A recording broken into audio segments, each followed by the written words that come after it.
చేశారు. 27,518 అంటే చిన్న అమౌంట్ కాదు, చాలా పెద్ద అమౌంట్.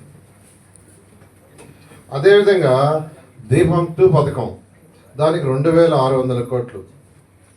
ఇవి రెండు ఇంప్లిమెంట్ చేసాం.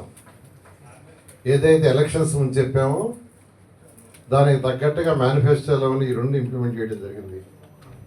తల్లికి వందనం, ఎంతమంది పిల్లలు ఉన్నా వాళ్ళ ఇంట్లో వాళ్ళందరికీ కూడా 15,000 ఇస్తామని చెప్పడం జరిగింది. దానికోసంగా 9,407 కోట్లు బడ్జెట్లో ఇచ్చారు.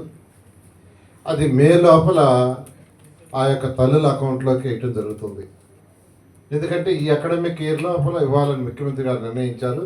నెక్స్ట్ అకాడమిక్ ఇయర్ జూన్ 12వ తేదీ ప్రాంతంలో స్టార్ట్ అవుతాయి, సుమారుగా జూన్ 12. అందుకని మే ఎండింగ్ లోపల ఈ తల్లికి వందనం అనే యొక్క కార్యక్రమాన్ని పూర్తి చేయాలని ఈ బడ్జెట్లో పెట్టడం జరిగింది. అదేవిధంగా రైతన్నలకు అన్నదాత సుఖీభవ కోసం